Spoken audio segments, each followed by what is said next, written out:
it's not always a mental health disorder. Yeah. There's something else going on that women actually go through that actually impacts their body in a very physiological way. And we need to start addressing that. Welcome to the Sparkle Project. I'm Emily, a divorced mom of two on my own journey to shine a little brighter. This podcast is here to help you protect your sparkle amidst the chaos and impossible expectations of modern motherhood. If you're a mom ready to choose yourself and shine, you are in the right place. Let's dive in. Hey, welcome to the Sparkle Project. It's Maternal Mental Health Awareness Month, and we have been talking about the intersection of mental health and motherhood for the last few episodes. Today, we are going to dive into the transition into motherhood and the mental health implications of that experience. We're going to look specifically at how a systemic lack of education and support can impact the experiences of all moms, but particularly women of color. And we will also challenge the notion that the only moms who need and deserve mental health support are those dealing with specific mental health challenges like postpartum depression. Because the reality is that mental health can be impacted in so many ways, especially in new motherhood, and those struggles don't have to fit into a neat and tidy box to be worthy of addressing. So joining me for this conversation today is Vanessa Leveille.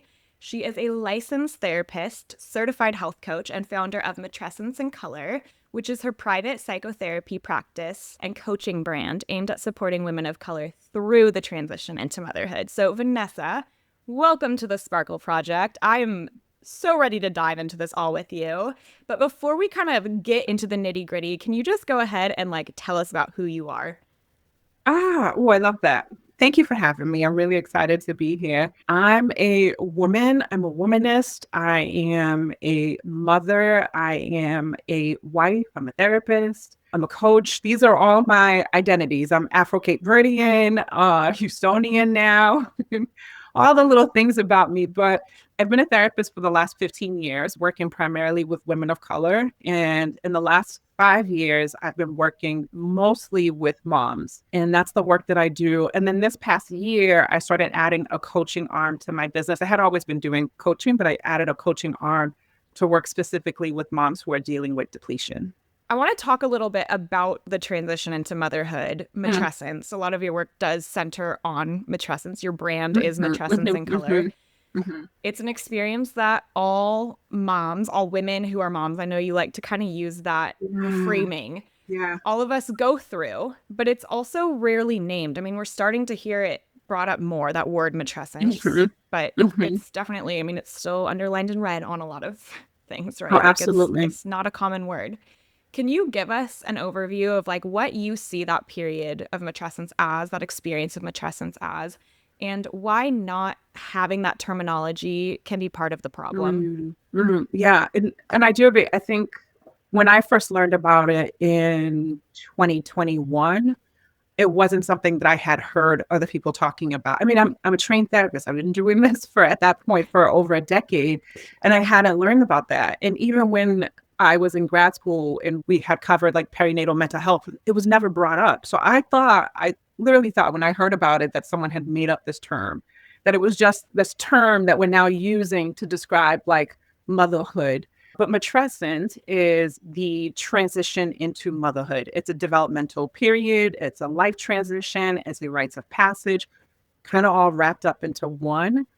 And it touches every area of a woman's life, her social life, her emotional, mental, spiritual, physiological. It touches every area of her life. And in the first couple of years, she's going through that initial phase of transitioning into motherhood. You'll hear different people have their different definitions. It is a term that was coined by Dana Raphael, the same woman who came up with doula. And then later on, there were other scholars and other researchers who brought it into mainstream use and vernacular. But it's something that when I think everyone who's in this field who does this work starts to use this term in their own way. So how I like to use it with my clients is I say, okay, there's this initial period of you transitioning into motherhood, those first couple of years. You're going to notice those changes. You're going to notice it in a big, big way. That's matrescence. And then with each child, you are also going through another transition of your motherhood, your mother identity, how you want to mother. And so your matrescence, it's almost like it recalibrates every time you have another child. So it's not like a one and done experience. It's there, you'll have your initial transition into motherhood. And then with each child, your mother identity, your motherhood experience, your mothering is going to shift so your matrescence continues to recycle. I don't even know if that's what we would call it, but like it continues to recalibrate. My experience with learning about matrescence wasn't initially through like training. It was me trying to figure out what's going on with me, what is happening with me. So I was sitting with my husband. We were on the couch just sort of talking. And at this point, I was like 4 or 5 months postpartum. We were talking about something. He said, you're really different. You're different, but you're you, but you're different. And I'm like, what is he talking about? Like, are you coming at, like, what are you saying? And he's like, you're just different. Like you've changed a lot, but it feels like you've changed like in really big ways. And I said, I do feel different. I don't feel like myself, but at the same time, like I don't feel what I had imagined was if I don't feel like myself, what I had thought, what I had been trained in was if I don't feel like myself, I must be going through a perinatal mood or anxiety disorder. And so I went online, started Googling, and was like, I don't feel like myself, but I'm not sad. I'm not anxious. I don't feel postpartum depression or anxiety, but I don't feel like myself. Like something is actually going on with me that feels very different. And that's when I came across the word matrescence and like knee deep, started digging into it, got trained in it. And I thought, if women don't know this, the women who become moms don't know this, and the women who want to become moms and who eventually become moms, if we don't know this, and their partners and their families and providers, if we don't know this, could we potentially be pathologizing something that is a real normative experience that all women are going to go through when they transition from pre-motherhood to motherhood? So not knowing that means that we might be looking at a lot of our experiences and thinking, this isn't normal, this isn't okay, something's wrong with me, I'm not all right. And so it helps to name a lot. Yeah. Yeah. I think even just the pieces of how you expressed everything it touches. And of course, it's like it touches every area, right? It's something that like is cultural. It's internal. It's like, it's an experience that is not just like, oh, I have a child now. And so my schedule's different or my role is different or whatever it is, right? It's like, it really is so integrated in our lives, that experience of becoming a mom.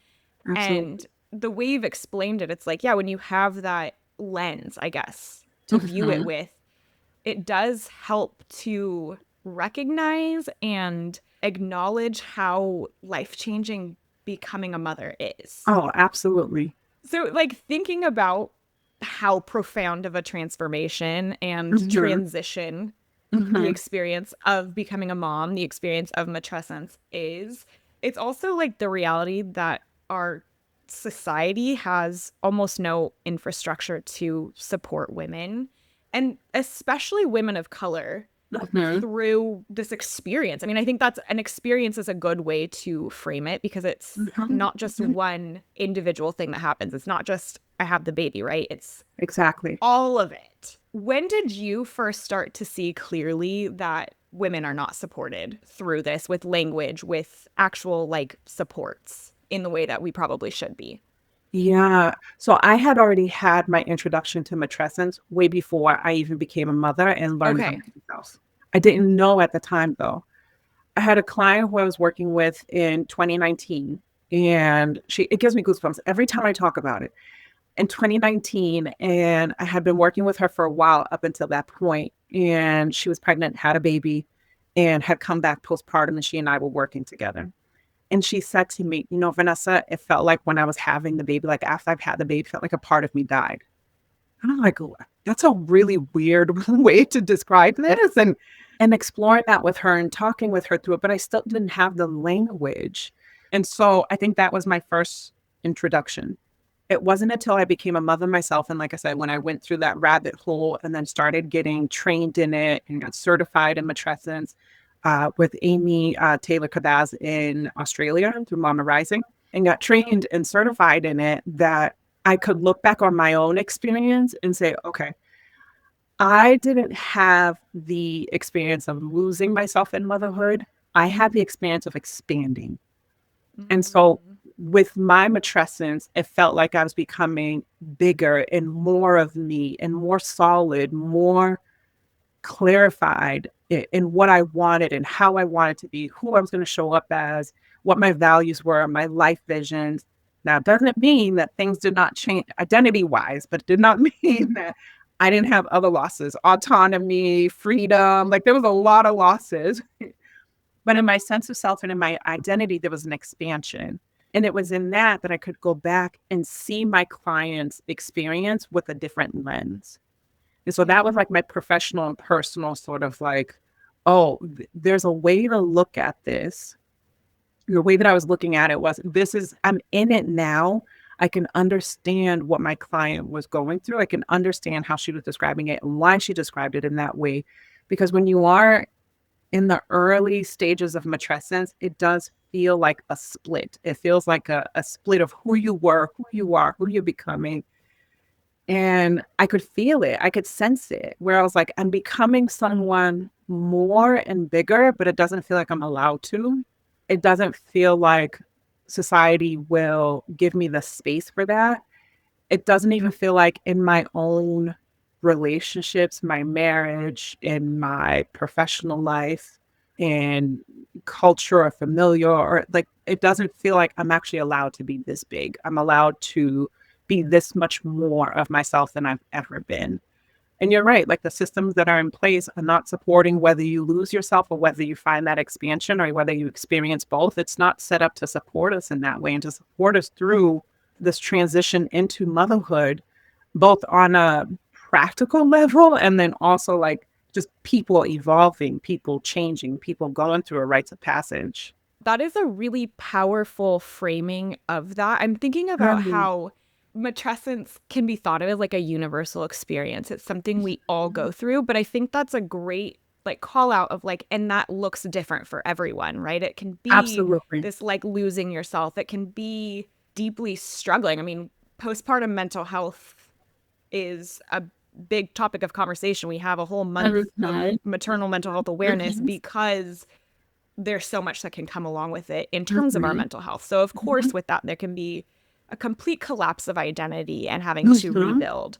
Yeah. But it can also be expansion, it can also be so many other things. Right. And I think that idea too of like having the word matrescence to explain it, Mhm. as you said before, it can help us not necessarily just pathologize what's happening, but it also just allows us to encompass that entire experience for every person individually. And Right. there's something that kind of came to mind is how we do see like bounce back culture very much prevalent in the way we treat moms. And a lot of Yeah. times we think of that as like you need your body to bounce back or you need to like get back to work and do the same thing at the same level of productivity. But I think there's a piece there of just not acknowledging how profound the transformation is. So, regardless of whether it's a transformation that in that initial few years is like completely wrecking you Mhm. or expanding you in ways that you're now taking up more space as a human being who is confident and like knows what you want, Mhm. we as a society don't know what to do with that. It's No, like, no, you're just a mom now. Like that's the exactly. change. But Exactly. that's not it. It's There's so it's so much much more more. than that. Yeah, you didn't just have a baby. There's so much more that's happening with you. And I want to go back to the piece where you mentioned like women of color and just brown and black women and their Yeah. experiences of going through matrescence. If we're talking about a system that's not holding all moms, we know what that system also does to brown and black women. And so in the work that I do with clients, I see it all the time. Most of the women that I work with are women of color and they're coming from West Indian backgrounds, Caribbean, Dominican, Puerto Rican. I've got women from, like the global majority. Yeah. And a lot of their experience is that of like self erasure, pre motherhood, social expectations, cultural expectations. We talk about allostatic load, we talk about weathering, we talk about all of that. That just gets amplified in motherhood and in that transition to motherhood because matrescence is also touching the body. And so much of that experience of matrescence that the system doesn't really terrible job of, I mean, we don't study women anyway. I'm going to go off on a tangent for this point, but Please do. we do a terrible job of studying women's health, funding women's health, supporting women's health. And so when you think about those who are becoming mothers and even with postpartum, like I love the work that we're doing in maternal mental health and the postpartum field, perinatal field. I love all of it, but there's so much that we're still leaving out. This is why I do the work that I do. This is why I do it this way. This is why I talk about things in a very matter-of-fact kind of way, very honest, sometimes raw, real, because I think this language is so important. I think this topic is so important. And I think because the system is not doing that. And I think because the system does not want that for us. It doesn't, anything about it. A woman who knows who she is, a mother who feels empowered, she's a dangerous woman. Yeah, even you talking about how as a clinician, like as somebody who's practicing in this space and maybe having experienced with clients conversations about the transition into motherhood, but not having the type of training that really gets at the heart of what is happening and having your own experience kind of bring you to that. I think there's a lot to be said about not just the fact that as a society, we don't study women, we don't really care about women's health. Like there's a long history of that, but there's also like the kind of cultural nuances to it as well when we're talking about things like mental health specifically.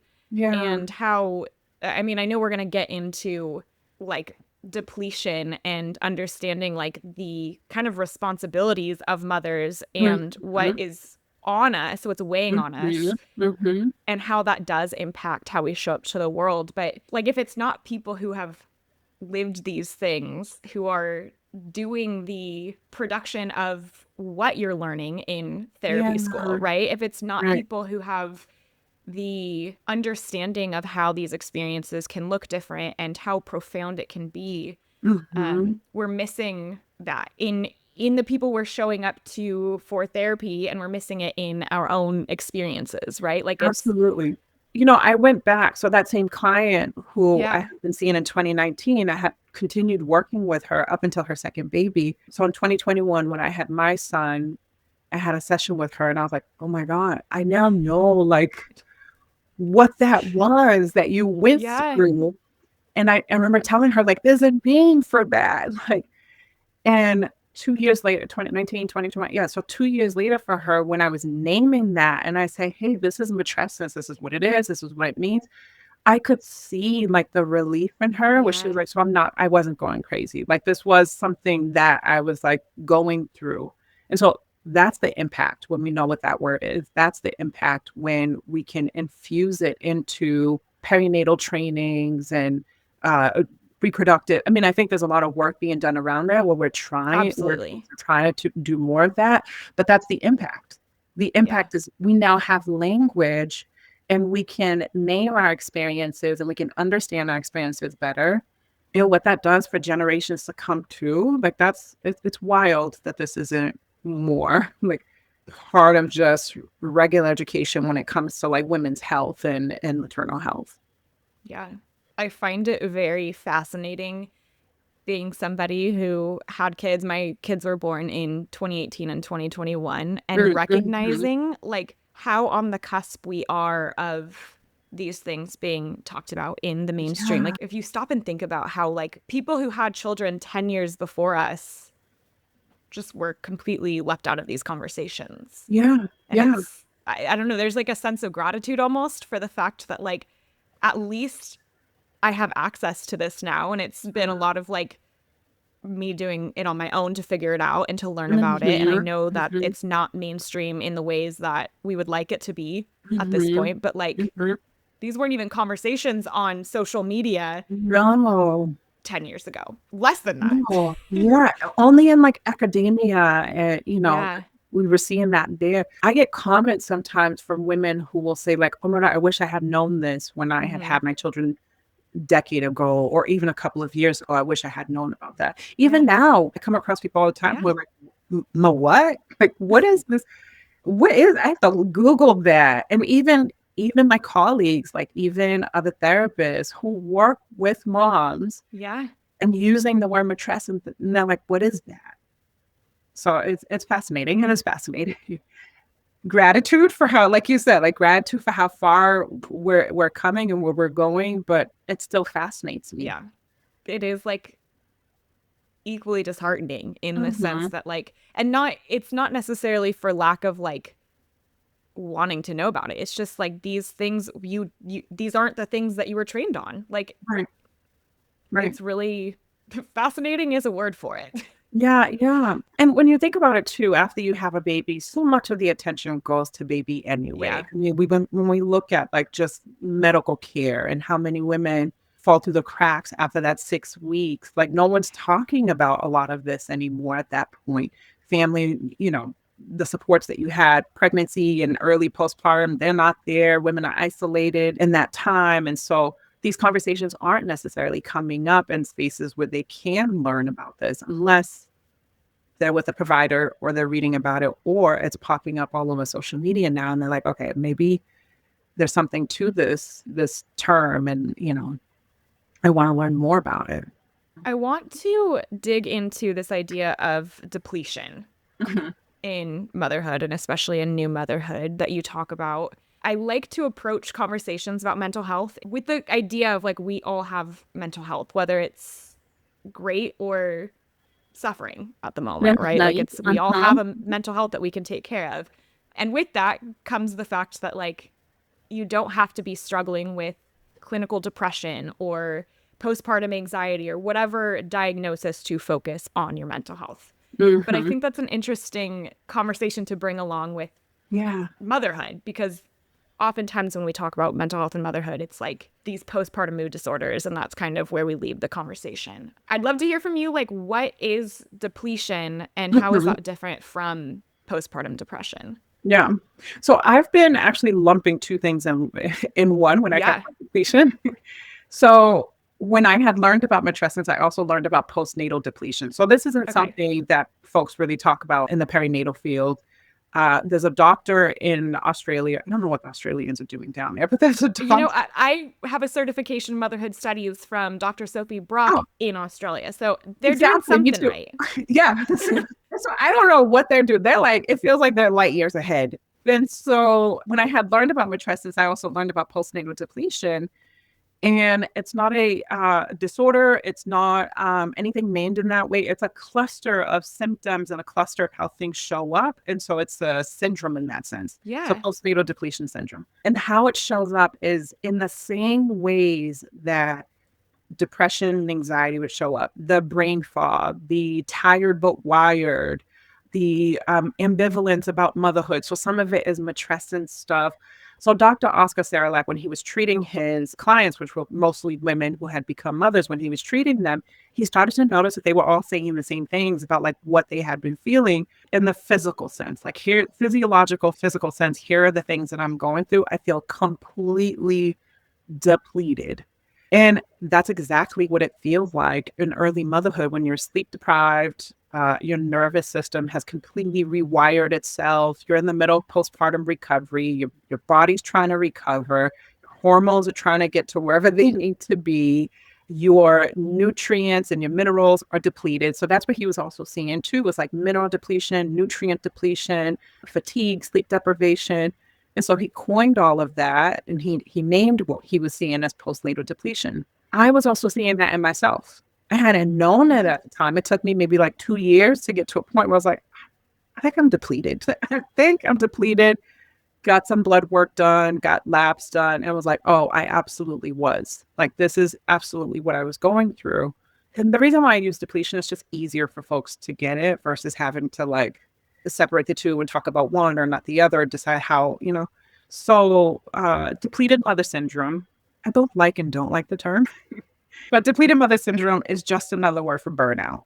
It's that same Mm. thing that you're seeing in postnatal depletion, except this is because of the load, the maternal load, the pressures, the expectations, the lack of systemic support, the lack of the infrastructure, what was already existing for a lot of women pre motherhood that only gets amplified in motherhood.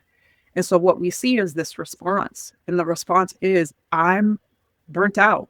I'm tired, I'm exhausted, I'm overwhelmed, something is wrong with me. So I kept hearing this language in the women that I was working with over the last 5 years, explaining it this way and saying, okay, you don't meet the criteria for like postpartum depression or Yeah. postpartum anxiety, but you are going through something. And it is because you went through this experience of becoming a mom. You transitioned into motherhood. Motherhood is the site, or I don't even want to call it like catalyst, but it's the site for a lot of women where there's the collapse, there's the depletion, there's the expansion, but it's the site of so many things happening at once.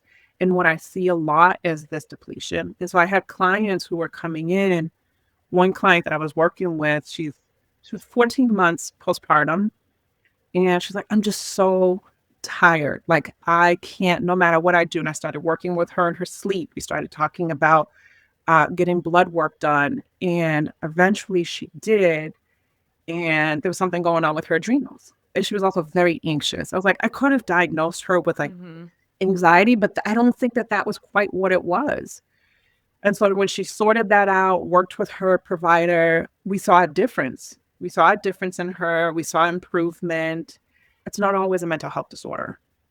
There's Yeah. something else going on that women actually go through that actually impacts their body in a very physical, physiological way. And we need to start addressing that. So I just lumped it all in depletion. But essentially, that's what it is. And that's what it looks like in my work.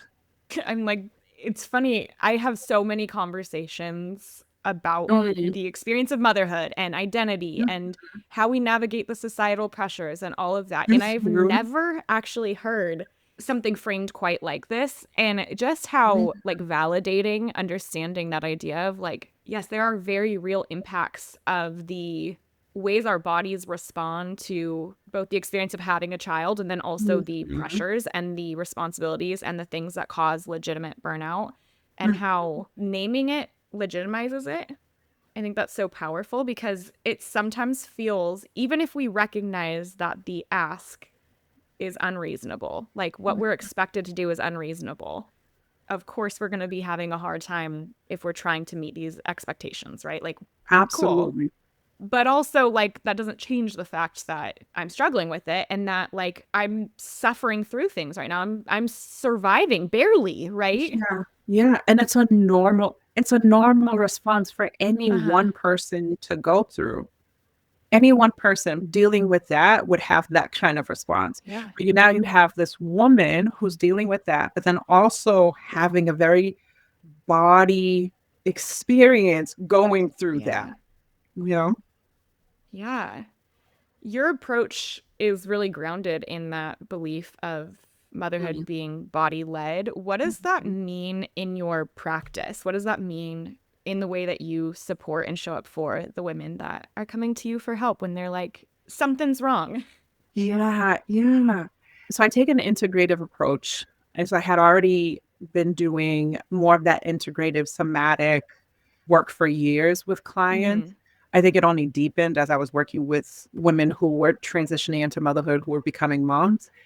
And that so much of that experience is body wise. You know, you grow your baby, you deliver, you nurse, you carry, you hold, they're coming to you. And that was my experience of being like, my body doesn't, I nursed till he was like 3. So, like, my body is not mine anymore. It is, we are sharing this now. But I think that's what it was for me personally, was recognizing like my body is in service. My body is changing. It's moving. It's doing things.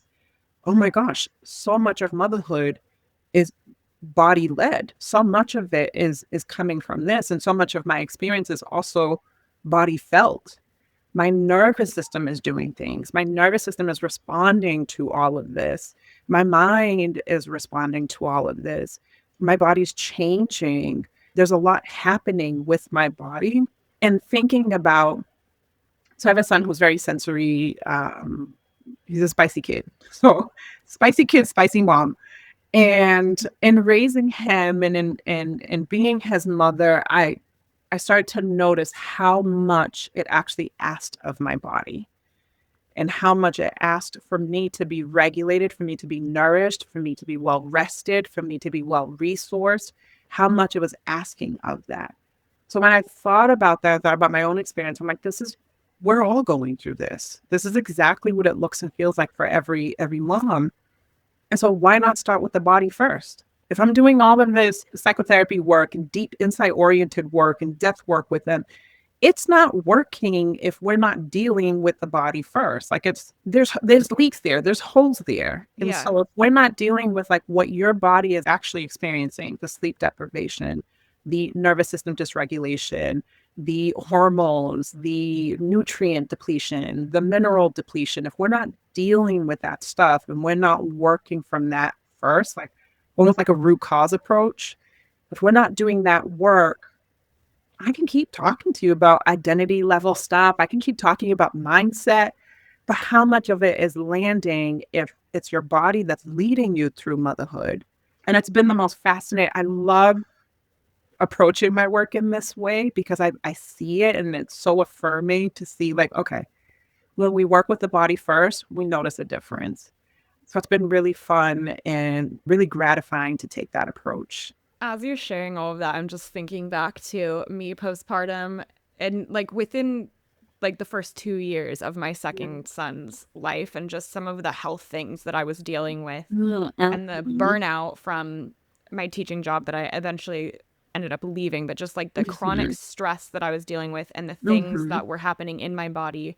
And I've actually been having a lot of conversations recently because a lot of those issues are no longer like my life has changed a lot. You know, my youngest is 5 now. And so things have just like time has passed. My body's healed. And then there's just different life factors. The stress levels are different. But I've been having a lot of conversations recently with people in my life about like, I wish I could go back and know what it was, like what the things were, because I feel like I owe myself the answers, right? I feel like there was a lot of conversations with my doctors where we were trying to figure things out. And then it was like, it's not these things. So, and it was just blown off. And it really sucks when that is the case. And I think like the way you're speaking to that, understanding that, yes, there's the psychotherapy work to be done, right? We all have healing to do in different ways. But if you're not sleeping, like, of course you're going to be struggling. Yeah. Or if there's something off somewhere in your body because of cortisol levels or like whatever the things are. Right. Why not approach that first? Right. Yeah. Why not see how that helps? Because right. Yeah. If you're not eating well, you haven't, I can't tell you how many women, and I've done this too. Like, I'm not speaking from my high horse. I'm like, I've been there. I've done the same thing where the only thing I had was like Cheez-Its or something all day long. Like, I remember that. But if all you've had is Cheez-Its, you want to come sit with me and unpack something, like, this isn't, go eat. Let's eat. Yeah. You know? But also, I understand why that happens. Like, why you can go all day without eating. Why now all of a sudden everything feels like it's the same pressure, it's the same alarm system for the dishes, for the babies crying, for the laundry, for work. Like, I get why you're not eating. I get why you forget to drink water and how the actual biological impact that can have on you when that happens. It's like, yeah, we can deal with this stuff, this, you know, the mental health, the talk therapy. We can deal with that part. Go, let's eat. You know, let's drink water. Let's talk about why that's important. Let's talk about the difference that will make in your day to day. So yeah, it's really important to bring that piece into the work that I do with my clients. Yeah, it's the visual I'm getting is like just the foundation has to be there to do any of the other work. And if the foundation's not there, the foundation of health, really, the physical health that can support you, or that when certain things are off, like you're not going to be able to show up. Yeah. This is health. This is wellness. These things have to be there. It's also integrated. Like, I think it goes back to earlier in our conversation too, understanding the experience as the integration of all of these things and all of these transitions we're facing, not just in having a baby, but in our new role and the way that the society perceives us and all of it. It's like understanding the external integration, but also the internal, like those things Yes. change from all kinds of reasons. Like, Mhm, mhm, mhm. When I'm working with my clients, I like to tell them, you didn't just have a baby, right? uh-huh. And you also didn't just change as a person, but you're going through a number of things all at once. You're recovering from postpartum, whether you're a new mom or, this is your fifth child, you're going through postpartum recovery. You're also dealing with like brain and nervous system changes at the same time. Postpartum recovery is also like, what does your body need at this point to recover from, pregnancy and birth Yeah. and breastfeeding, all of that. Your brain and nervous system is changing. You're going through matrescence, and now you're navigating this institution of motherhood. And that's the big one that we don't expect to suddenly be a part of. And that's why I loved Dr. Sophie Brock's program, the motherhood studies, because that's a huge one. That's a huge one. And so I like for them to know, like, this is what we're dealing with. Yeah. This is all of it. Yeah. I mean, it's a lot of things that we are up against. Mhm. Like we have to put a name to it. We have to draw attention to it to be able to like depersonalize the things that we need to depersonalize and focus on the things that really should be getting our attention to Exactly. have the most Exactly. impact. Yeah. Yeah. Exactly. For a mom who maybe is feeling depleted or feeling just kind of stuck, not feeling great in motherhood. I mean, I know that I've been there, and I know a lot of moms Mhm. that I talk to can end up feeling like it's not like everything's horrible, but nothing's great, right? You're just kind of coasting. You're just kind of getting through, maybe feeling more like you're surviving. Yeah. What would you say is a good first step in true healing? Um, Survival is sacred. Those first few months, those first few weeks, even that first year, you might be in survival mode. And that's okay. That's what the body is supposed to be doing. The body is supposed to go into survival mode to keep you and baby safe, and it's supposed to do that. That's how it's wired. But I think so many of us can feel defeated because we are in survival mode, and we don't recognize that that is a very sacred space and a very sacred time. And so if we start looking at it in that way and thinking like, I'm just using survival strategies right now, I'm just coping, and while I don't want this to be my experience right now, I don't want to just be surviving and just coping, like, it can be a very normal response to something that is supposed to be that way. Now, when you're in it, it does not feel good. It sucks.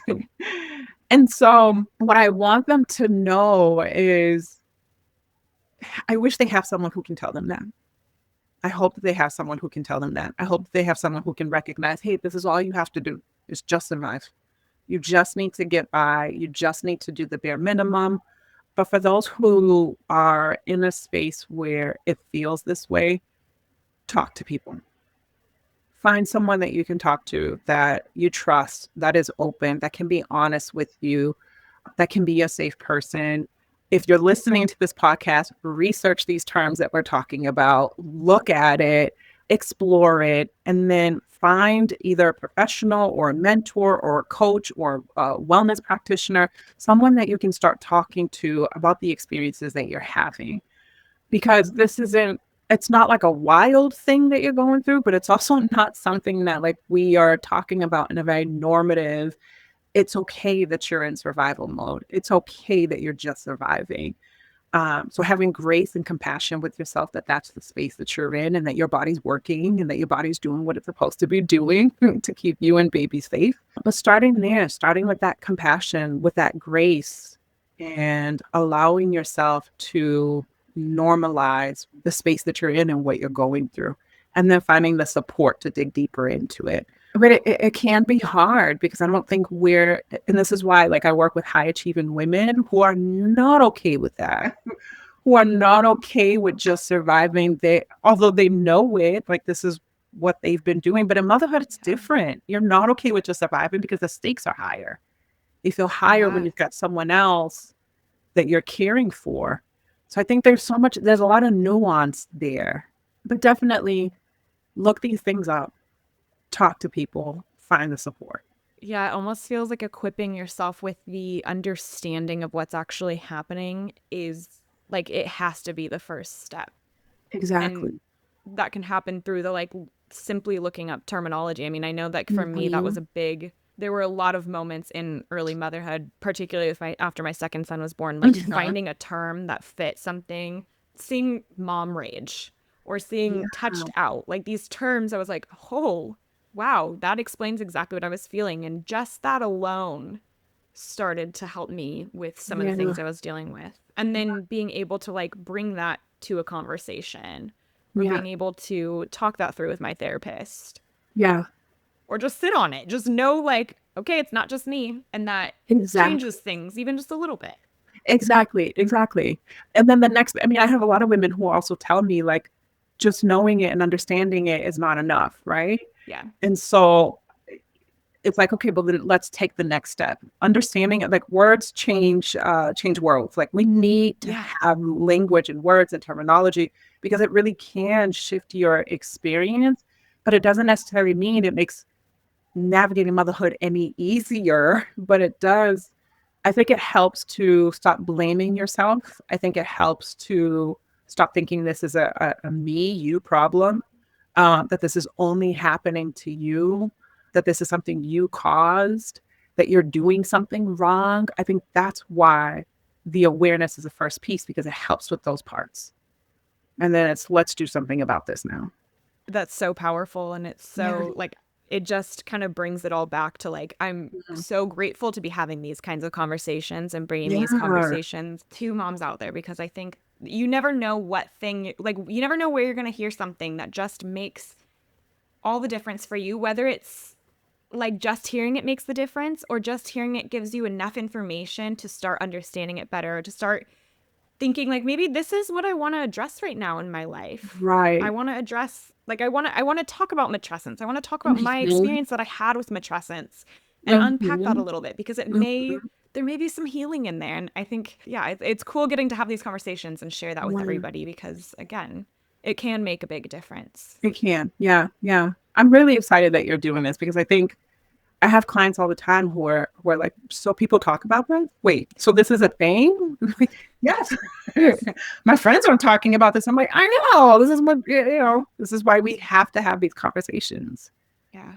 So, as we wrap up the conversation today, I like to leave with one final question for Mhm, you. mhm, This is the Sparkle Project. I talk mhm, a lot about the sparkle, the internal light we all have, the energy that mhm. makes us who we are. And it can often be kind of dimmed or buried in the roles and Mhm, responsibilities. mhm. Matrescence can be a part of that, right? Absolutely. But it's still there. Mhm. And I would love to ask you, how do you protect your sparkle?